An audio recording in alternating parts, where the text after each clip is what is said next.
District 43, precinct committee chairs and vice chairs. I want to do one last video to make a formal apology to all of you. In the primaries in 2016, when President Donald Trump was running, when he announced, in my heart, I was so thankful that he had announced.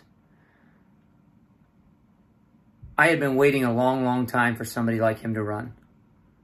I was so excited.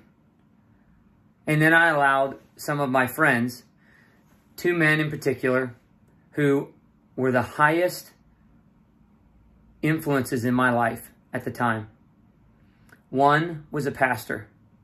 Another was a business coach. That business coach, a Christian businessman, has had the greatest influence on my life out of any man alive on planet Earth today. Even more so than my father, who's been in international missions for over 25 years and worked at a ministry here in the United States for over 25 as well. Combined total ministry service, over 50 years. He's been married to my mom for well over 30 years, I think 35, I don't know the number now. Sorry, I should know. Raised 8 kids. All of his kids are married, except his youngest, my little sister. None of them have been divorced. Great family man. Great reputation. One of the hardest working men I know that works at a nonprofit. But this business coach, this Christian business coach, has influenced my life many times over and multiple times more than any other man in my life in my 30 years. And both that pastor and that business coach were supporting, I believe it was Ted Cruz. And when I went to the polls in the primaries, in my heart, I wanted to vote for Donald Trump. And I, in the primary, regretfully tell you that I voted for Ted Cruz. What I did effectively on that day was I let somebody else's integrity, somebody else's impeccable integrity, vote for me in that ballot box less than 2 miles from where I'm recording this video. As I was signing that and submitting, and I go through, and it's the electronic voting machines, and it says, do you want to confirm your vote? And it sees everybody you vote for, from the precinct committee chair all the way up to the president, the presidential candidate of the United States. I hit print, and I went and I submitted that ballot. And I voted based on the influence of people who have way more character and integrity than I do. I mean, the utmost. And I would argue, I haven't met all of you, but I would argue way more integrity than any of us who are going to have the privilege and the responsibility of voting in less than 20 hours. 21 hours, I believe, at the time of this video. I apologize to you and to my fellow Hoosiers for not voting with my personal integrity and not having personal integrity in my vote. I left that voting booth, and I hoped that Donald Trump was going to win the primary in Indiana. And it was the worst feeling of my entire life, politically. And when he won, I was so embarrassed to say I didn't vote my heart and I didn't vote with personal integrity. I want to ask you tonight, think about what would have happened if my one vote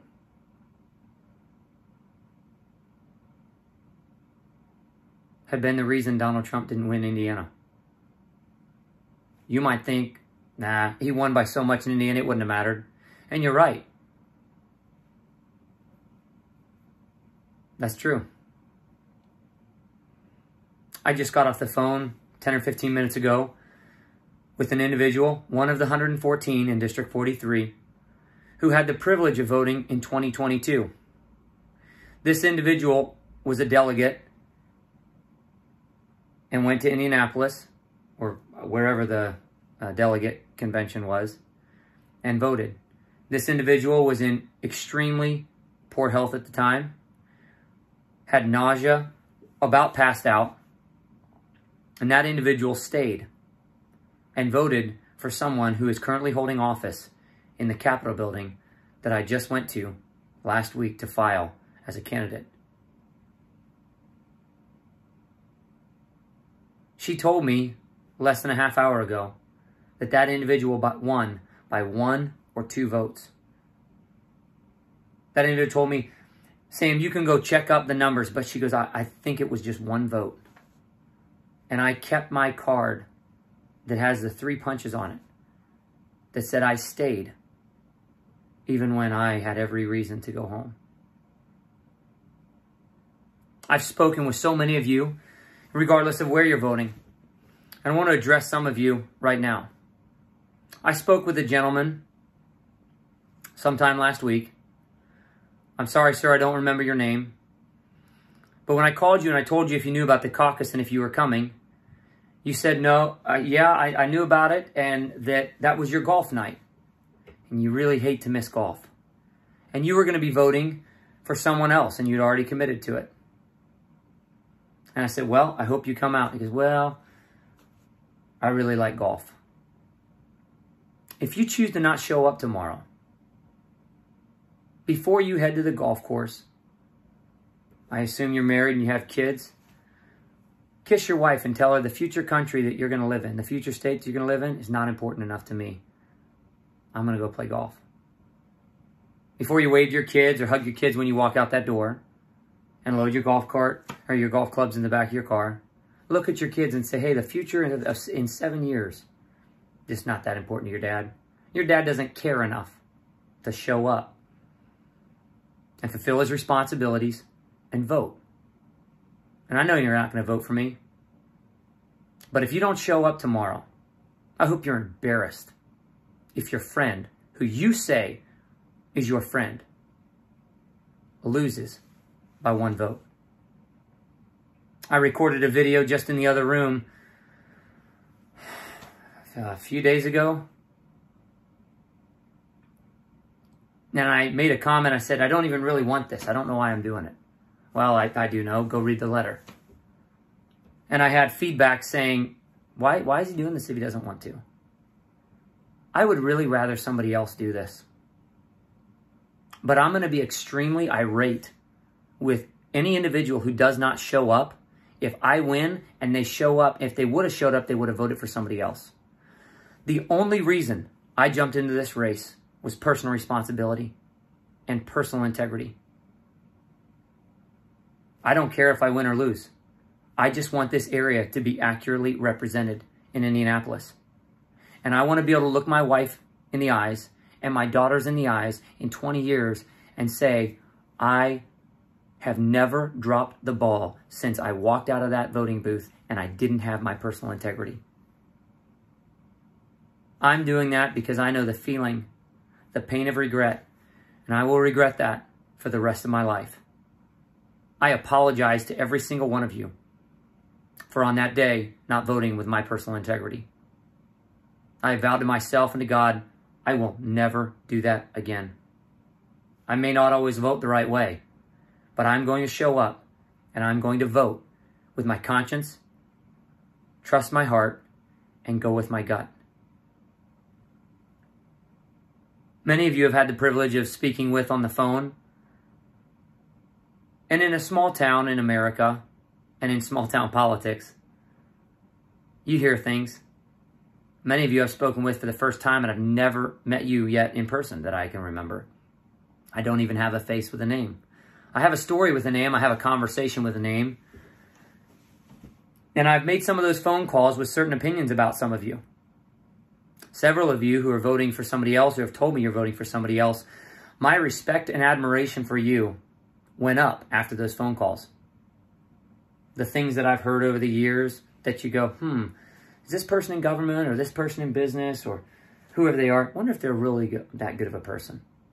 And some people say, oh, they're the best person ever. Some people say, oh, that's a sleazebag, a scumbag. You don't ever want to deal with them. Well, I'm really glad I've gotten to speak with many of you, because my respect for so many of you has gone up after these conversations, and I appreciate the time you gave me on the phone to get to know you and to share with you a little about me. I want you to ask yourself, what would your kids' country look like if, when I didn't have personal integrity, my vote had carried the one vote and made the difference? Do you think Ted Cruz would have beat out Hillary Clinton? I don't think so. And I didn't think so at the time. Which is why I'm so embarrassed to vote, to tell you that I voted that way. What would America have looked like in 2020? Hillary Clinton would be in for her second term. Where would we be as a nation? Where would you be in your life? 7 years ago, all the good things that have happened, where would you be today if the vote that I cast, that wasn't cast with personal integrity, what if that vote had carried the election? Where would your children be at? I know many of us, no matter who gets elected tomorrow, we are all three candidates, I am sure, although I've only spoken to one other one. And the other individual I called, and the phone number wasn't valid. I've personally dialed every single number of the 114 people. Where would your children's future be right now if Donald Trump hadn't been elected in 2016? Like him, hate him, I don't really care. Think about that. Where would your future be right now? Where would your children be sitting? How hard would you have lobbied me if my vote, one vote, was what made the difference? How hard would you have been pleading with me? Sam, have some freaking personal integrity. What is wrong with you? Vote your conscience. Who cares what somebody else does? You vote in accordance with what you are sensing and feeling in your heart. I think, after speaking with many of you that my respect has gone up for, that's exactly what you would have told me to do. And you would have been embarrassed of me if I hadn't done that. But you can't go back 7 years and try and alter my decision. I can't go back 7 years and alter my own decision, as much as I wish I could. I hope to one day meet President Donald Trump. And the first thing I'm going to do is apologize to him for not having personal integrity when his name came across the ballot for the first time I had a chance to vote for him. I want you to think about the age of your kids, your grandkids, your nieces, your nephews, your friends' children or grandchildren. Think of their age. Take a moment. Think of one person in that next generation. Think about them. For me, I think of my two daughters and the offspring in my wife's womb that I pray she doesn't go into labor till after tomorrow. 7 years from now, my twin baby girls are going to be 8.5. Crazy. I need to pass a law if I make it to the Senate floor that says kids can't grow up so fast. That'd fix everything. We just pass a law and that'd make all the difference. And now I think about how old they'll be in 7 years. It's a long time. Whoever wins this seat will finish out Senator Chip Perfect's term and will most likely be reelected in 2026 and serve until 2030. 7 years. Chip Perfect, that I can remember, I don't think I've ever seen him primaried by a Democrat or a Republican, primaried by a Republican, or a Democrat even runs on the general elections. I wasn't paying attention, and I wasn't even voting age, I don't think, when Johnny Nugent was in office. But you tell me, you Dearborn County Republicans, you've been a part of this district the whole time. Did he ever get primaried? Your vote tomorrow is not just for the next 3 years. It's easily until 2030. If you don't know what the year 2030 means for the enemy and how much evil is coming to the doorsteps of your home and your children, that age, that child that you're thinking of, how old will they be in 7 years? Will you look back with regret on how you voted tomorrow? Would you ever put your kids on a football team where the coaching staff picked whoever they knew the most or the best or was the nicest person? Would you ever think it was worth your kids' time to play on a team where that's how they decided who was going to be the quarterback? They picked the quarterback based on the last name or who their daddy was or who they knew. Those aren't winning championship teams. Teams that win over and over and over. They win dynasties. Teams that you have their jerseys on a wall. You as a grown individual, a grown man, a grown woman, you get jerseys signed, you get autographs signed. They didn't come from teams where the coaching staff picked whoever they liked the best. They came from teams that had a heritage of hard competition, of putting the best player on the floor, and sometimes pulling that player off the floor to give him rest, to put fresh legs on that floor or that field. I don't care how you vote.